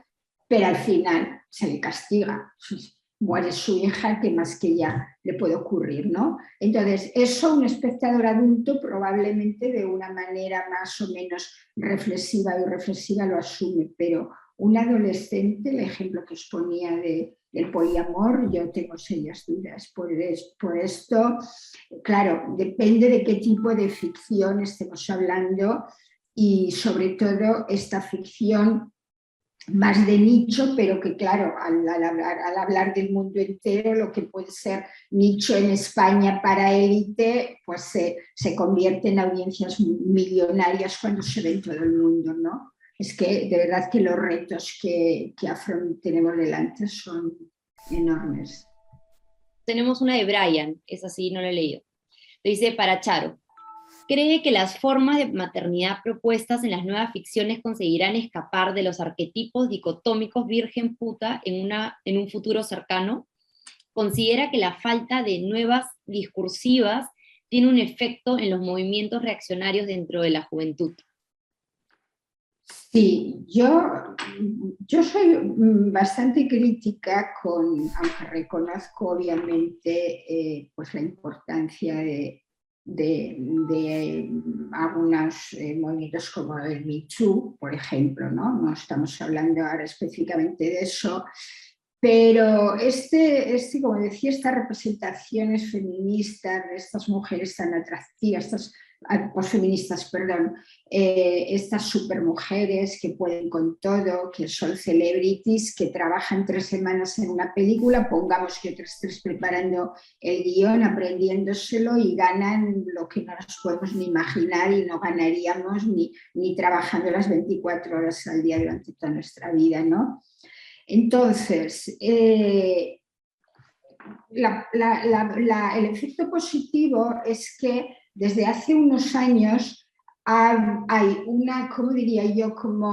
Es que no es ni corriente ni porque son como voces que van surgiendo en diferentes países, en diferentes ámbitos, de estas mujeres trabajadoras y que tienen unos hijos, a veces con pareja, a veces sin ella, que se autodenominan malas madres. De hecho, hay un montón de webs, clubs, etcétera, ¿no? Y mala madre pues significa pues bueno, cosas tan elementales como que cuando llegas a casa cansadísima y encima has tenido un broncazo con el jefe o con la jefa y no sé cuántos otros problemas y se te ha roto el coche y no puedes cambiar y no sé qué y no sé cuántos, pues a lo mejor no te dedicas a los hijos como te gustaría, ¿no? Incluso a lo mejor pues escapa algún grito y alguna discusión. Y pues bueno, también las relaciones pues muchas veces no resisten, las relaciones sentimentales y el amor romántico no resiste a esta prueba cotidiana a la que se ven sometidas. Yo diría que un número enormísimo de madres trabajadoras, ¿no? Entonces, en ese sentido, sí que se les está dando visibilidad. Y la ficción, que yo considero que en general siempre he defendido la ficción como un vehículo dentro de los medios de comunicación muy didáctico, mucho más didáctico que otros. Ahora va demasiado deprisa y yo creo que las cuestiones estéticas y la espectacularidad, como decía antes en el caso de Élite, está primando. Pero, insisto, queriendo recoger la parte más positiva, estas malas madres, entre comillas, estas mujeres madres imperfectas han venido para quedarse. De hecho, cada vez es más difícil en las representaciones de la ficción española encontrar personajes de clase medio baja o clase baja, personajes femeninos, madres felices y esposas encantadas de la vida. Ya empiezan a escasear estos personajes. Arantxa, si me permites, además, porque me parece que esto que dice Charo es súper importante, o sea, se están presentando y ya te están poniendo en escena digamos, ese conflicto de las sobrecargas que las mujeres tienen por digamos, este multitask, ¿no? Que se asume, responsables de la casa, pero el trabajo fuera. Entonces, ya el hecho de ponerlo visible, de hacerlo visible, puede abrir, digamos, la discusión, puede hacer reflexionar, ¿no? Muchísimas gracias. Ahora, bueno, leo el comentario de Eduardo Adriancén, que acaba de decir: estupendo comentario de Lid, es bien engañosa, empodera relacionando sexo y dinero con este poder, la cultura popular canibalizando cambios sociales para su beneficio. Entonces quería leerles el comentario. O sea, aparentemente eso es lo que me da, como veo que hay muchas personas, me da la sensación que muy preocupadas por el tema de los jóvenes y adolescentes, ¿no? Porque una serie como Élite, pues, trata de temas muy importantes y que son conflictivos hoy en día en España, por ejemplo, la multiculturalidad, o sea, una serie de cuestiones.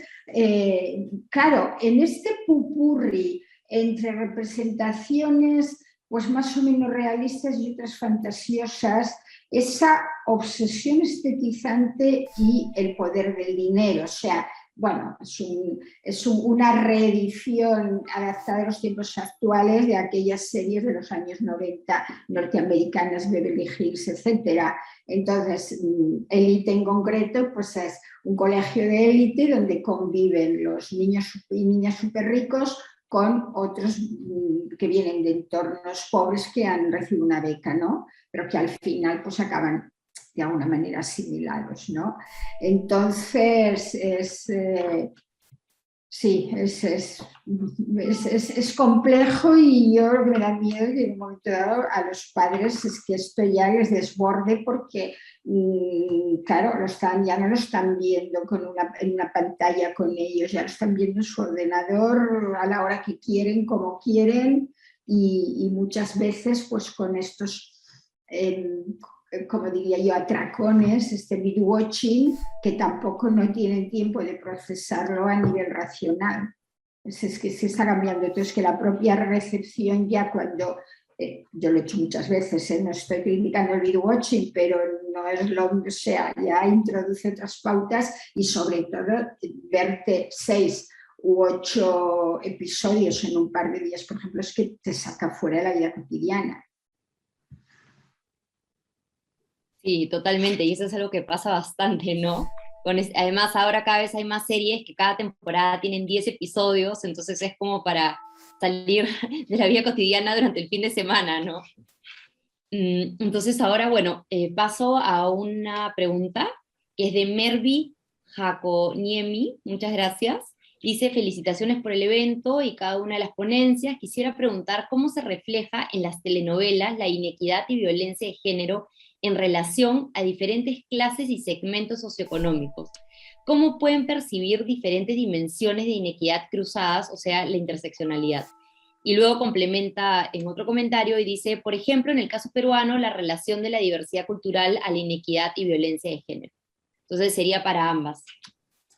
A ver, en el caso peruano, en el caso que yo he presentado hoy día, Mervi, perdón, no, eso no está tan explícito, Primero porque es una telenovela que se hizo en condiciones también bien particulares.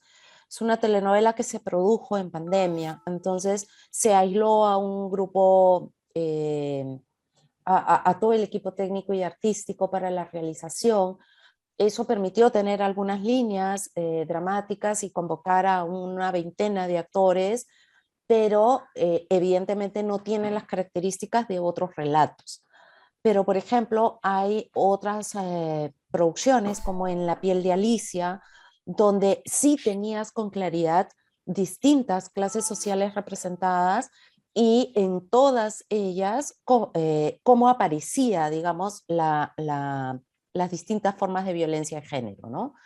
En la clase alta, por ejemplo, aparece también por el abuso, en el caso de en la piel de Alicia, por el abuso que ha sufrido, la violación que ha sufrido una mujer perteneciente a la clase más alta cuando era muy joven por un amigo del padre, pero son cosas de las que no se hablan porque se manifiesta, por lo menos en el relato, que de eso no se habla, ¿no? En esa, digamos, en ese nivel, en ese grupo social.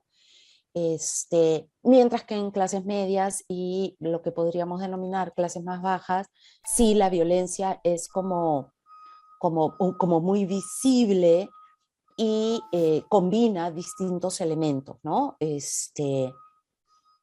Entonces yo te diría, en en particular no se ha manifestado así.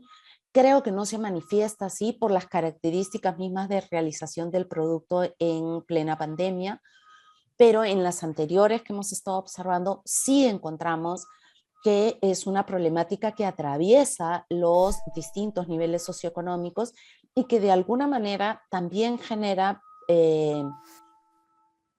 algunas complicidades y algunos espacios sororos entre las mujeres, que más allá de las diferencias de clase o de inequidad, terminan compartiendo digamos, esta lamentable práctica de la violencia de género, ¿no? No sé si Charo quiera agregar algo. No, creo que Juliana ha ilustrado suficientemente, estoy totalmente de acuerdo. Perfecto, entonces pasemos a una pregunta sobre la maternidad de G. ¿Qué opinan sobre aquellas familias, mujeres que priorizan la educación de los hijos en sus edades más pequeñas, aún sabiendo que el trabajo en casa está invisibilizado? ¿Qué podemos hacer? ¿Cómo podemos manejar este tema? No sé. Pues yo en clase a veces a mis estudiantes se lo digo, que no deberían hacer eso. Esa es mi opinión personal. Yo creo que la paridad así no se consigue. ¿Qué pasa? Que muchas veces caen en la trampa de que él tiene un sueldo mayor, pero a lo mejor a medio plazo o a largo ella puede tener incluso más oportunidades de carrera, o porque es más inteligente o por otras razones, ¿no? Este es un tema que aquí ya excedemos lo televisivo, ¿no, Juliana? Aquí ya entramos en un terreno. Yo soy, bueno, yo creo que bastante radical en algunas cuestiones relacionadas con el feminismo, ¿no? Y considero que por eso admiro profundamente a las madres trabajadoras, porque de verdad que sí, tienen muchos momentos de felicidad y satisfacción, pero la vida es un obstáculo detrás de otro. No sé si esto las nuevas generaciones, yo parejas que conozco que han sido ex estudiantes míos, pues de doctorado, por ejemplo, de 30 y pocos años, no veo que haya mejorado mucho la situación. Y a la hora de la maternidad es ella la que acaba asumiendo esto. A mí la verdad que me produce una gran tristeza, porque además la respuesta es esa: bueno, es que tenemos una hipoteca y entonces X, la pareja, el marido, novio, lo que sea, pues gana más, entonces No sé, Juliana, ¿tú qué piensas al respecto? Yo creo que habría que también, totalmente de acuerdo con lo que tú señalas, yo creo que también habría que pensar que si es una elección de la persona, también hay que respetarla, ¿no? O sea, no todas las mujeres tienen que, digamos, em, plantear o apostar por una sola forma de feminidad y de ser mujeres y de sentirse realizadas. Creo que parte del reto es eso, reconocer la diversidad, reconocer que no hay un solo modelo, que no hay un único camino, sino que es en esta diversidad y en este reconocimiento de esa diversidad y de las distintas apuestas, las que, digamos, lo que van a hacer más fuerte también y lo que va a fortalecer sobre todo el proceso, ¿no? El mismo proceso de cambio, de transformación. Creo que damos por sentado y creo que todos estamos compartiendo, todos estamos compartiendo la idea de que estamos en procesos de cambio muy fuertes, ¿no? Sobre todo somos las mujeres, y esto lo dice Castells, por ejemplo, ya en un texto que tiene algunos años, dice el grupo de mujeres, las mujeres en el mundo son el sujeto social que más ha cambiado en los últimos 30 años. Y eso ha generado un conjunto de cambios, ¿no? Entonces, estamos en pleno proceso de transformación. Creo que se está aportando desde distintos lugares y espacios. Y de hecho, pues estas representaciones, estas historias que nos trae la televisión española, la televisión peruana, las apuestas, están sumando, ¿no? Y están haciendo visibles esas, digamos, esa complejidad para entender el tiempo presente, contemporáneo. Muchas gracias a Juliana y a Charo. Quedan 2 preguntas y nos quedan un poquito más de 10 minutos, ¿no? Para terminar a la hora. Entonces, ¿quisieran que les lea las 2 preguntas o quisieran que les lea una, o mejor las 2, para que puedan articular sus respuestas? Entonces, una pregunta es de Joyce Llanos. Dice lo siguiente: buenas tardes. Así como las mujeres pueden identificarse con las novelas y reconocer violencias o comportamientos negativos, ¿cómo afectaría al violentador si comparte este espacio de ocio con su pareja? Entonces esa es la primera pregunta. Y la última pregunta es de Mónica Lorena Ortiz. Entonces ella dice lo siguiente: buenas tardes, muchas felicidades por las ponencias y gracias por los excelentes trabajos de investigación. Su pregunta es la siguiente: ¿cómo podemos identificar si estamos frente a un personaje feminista o ante un poder femenino comercializado? Saludos desde Bolivia. Les doy la palabra. Yo a la primera no sabría cómo responder, Juliana. A ver, Las dos son complejas, interesantes, sí, pero complejas. interesantes. A ver, yo iniciaría un poco pensando, yo planteaba en una de las viñetas que digamos, la práctica machista, y eso no lo digo yo, lo trabaja Rita Segato, lo trabaja un conjunto de académicas feministas. Marcela Lagarde tiene un texto bien interesante sobre eso, que el machismo y la práctica, digamos, de la masculinidad hegemónica con esta carga violenta tiene una fragilidad discursiva, es decir, las experiencias machistas son violentas porque justamente no tienen una capacidad discursiva, porque no hay un discurso que las sustente, no hay una narrativa que las sustente. Entonces, yo plantearía en ese sentido, digamos, plantearía 2 aspectos, pero digamos no tengo certeza sobre ninguno de ellos. La primera es que un sujeto violentador que comparte ese espacio de ocio, de ver telenovelas con la pareja, me parecería ya una situación un poco extraña. Pero por otro lado, pensaría en algo que se ha dicho ahora en la inauguración, el tema de bueno, ¿qué hacen las audiencias con eso que están mirando, no? Entonces, ¿qué podría hacer un sujeto violentador frente a este relato? Ahí se abren tantas posibilidades como sujetos violentadores podemos tener. Podemos pensar, por un lado, que podría caer en cuenta de que eso que está haciendo no necesariamente está bien porque el relato mismo lo condena. Pero también la otra posibilidad podría ser simplemente no le escucho porque yo no comparto esa opinión. No la escucho, no lo consumo y es más, prohíbo ese consumo.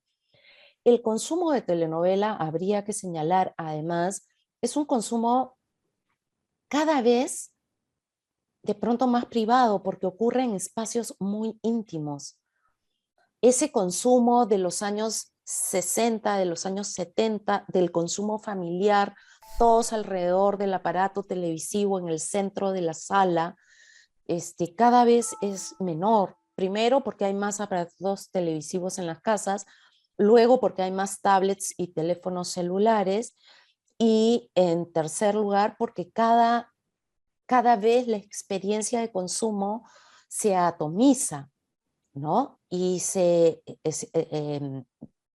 estoy usando el término atomizar por ser una práctica cada vez más individual de pronto, ¿no? Entonces, por ahí reflexionaría en esa primera pregunta. Y en la segunda pregunta, poder femenino comercializado o un personaje feminista. Creo que cuando lo pasas por el tamiz de lo que trabajan les académicos, cuando lo pasas por el tamiz de los conceptos de violencia de género, eso te puede permitir diferenciar. Ahora, ojo, yo ahí diría, ok, entiendo que poder femenino comercializado es como que lo están instrumentalizando, o sea, como que lo están usando como una estrategia comercial. Lo estoy leyendo por ese lado, la pregunta. Pero aún así que la empresa, la compañía esté instrumentalizando ese poder femenino, yo creo que lo está haciendo visible, y el hacerlo visible ya es importante en estos tiempos. No es lo único, tenemos que demandar por más, pero ya es, ponerlo en escena ya lo hace visible, ¿no? Por ahí irían mis reflexiones. No Yo sé si Charo brevemente quiere. sobre la segunda pregunta, yo al menos como me lo planteo es pues en términos de, como decía antes, diferenciando feminismo y posfeminismo, y entiendo por posfeminismo pues un falso feminismo neoliberal que es producto pues de una cierta, como diría yo, ideología que privilegia, como he señalado antes, pues eso, la estetizante, pero en el que el dinero, el poder, la apariencia, la buena vida en el sentido de vida de lujo. Claro, ahí estamos hablando de ficción, porque hay otra fuerza emergente ya bastante consolidada que yo creo que en general me da la sensación, no lo he trabajado a fondo, que está siendo bastante dañina la influencia al respecto, que son las influencers en las redes sociales, que también pues, son súper malas, feministas muchas de ellas, ¿no? Bueno, ya se parte de cómo explotan en ese caso todo el proceso de gestaciones, de embarazo, etc. Yo creo que el feminismo como tal, creo que una de las características a las que no puede renunciar es al realismo, no quedarse solamente con lo verosímil, sino buscar ese realismo como hacen, pues de alguna manera, yo diría que todas las series que he mencionado esta tarde, tanto las americanas y la británica como las españolas, porque cosa que no hace, por ejemplo, Élite y no hace pues, una gran parte de estas ficciones juveniles actuales, ¿no? De todas maneras, es que es eso, o sea, cuando hablamos de recepción, de influencia, hoy en día están tan ligados pues, en el mismo ordenador y casi, no simultáneamente, pero casi, o sea, en la misma pantalla, quiero decir, persona joven adolescente pasa de ver un capítulo de Élite, por ejemplo, a escuchar pues, las recomendaciones de su influencer favorita, ¿no? Sobre cómo combina la ropa, cómo vestirse. Y luego pues, también habréis oído hablar de la manosfera, hay también un incremento notable de discursos de odio contra las mujeres y particularmente también contra el feminismo. Entonces todo eso es como una especie de pupurri, de melting pot que nos plantea retos, la verdad, que enormes. Bueno, nosotras pues, intentaremos con nuestros granitos de arena desde lo que sabemos hacer, que es el análisis de ficción televisiva o de otros formatos de las representaciones de los medios.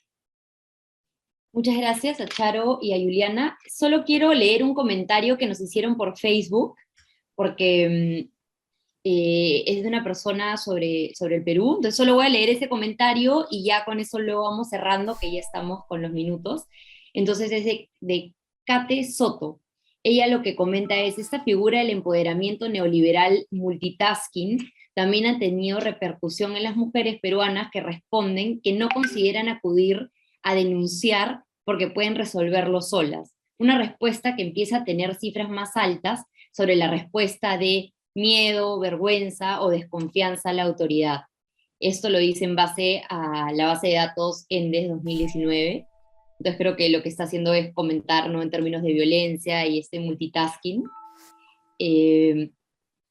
Y bueno, si quieren decir algo así muy breve, algún comentario muy, muy breve, y mientras ustedes lo hacen, voy a invitar a Patricia y a James para poder salir en esta pantalla y tomar una foto final y cerrar la sesión. Entonces les doy unos segundos si quieren hacer algún comentario. Pues adelante, Juliana. Perdón, había silenciado. Nada, solamente agradecerles a todas las personas que nos han acompañado, agradecer a Tesania Velázquez, que también ha estado en la organización de este evento, agradecerle a todos las colegas, los colegas que se han sumado a esta apuesta por pensar, digamos, el amor romántico en el tema de representaciones. Así que nada, agradecerle muchísimo a Charo estar hoy y un agradecimiento anticipado a las y los colegas que se suman los siguientes 3 jueves, y agradecerle especialmente a Eduardo haber estado aquí, porque su trabajo es importante como guionista, nos permite a nosotros mirar, observar, deconstruir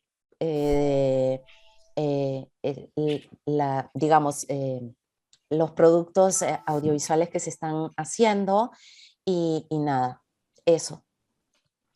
Pues yo nada, suscribo totalmente todo lo que ha dicho Juliana y bueno, pues nos despediremos con la enorme satisfacción de haber podido compartir con todos vosotros nuestras inquietudes primero y después las vuestras a través de vuestras intervenciones, y bueno, pues a toda la organización el habernos dado esta oportunidad. Entonces, ya para cerrar, primero invitarlos a la próxima sesión, que es el jueves 11 de noviembre a la misma hora, que es 12 del día hora de Perú. Con Europa son 6 horas de diferencia, porque ya cambió, para los que estén interesados. Bueno, agradecer nuevamente acá tener a Patricia, a James, además de Juliana y Charo por sus presentaciones, a todo el equipo detrás de la organización, también al equipo de la PUC, que se encarga de hacer la transmisión en vivo, de estar acá en el Zoom. Les agradezco muchísimo a todos, todas y todos por haber participado el día de hoy, y nos pueden escribir por email si tienen alguna pregunta, y si no, nos vemos la próxima semana. Buenas tardes. Adiós. Buenas tardes. Gracias.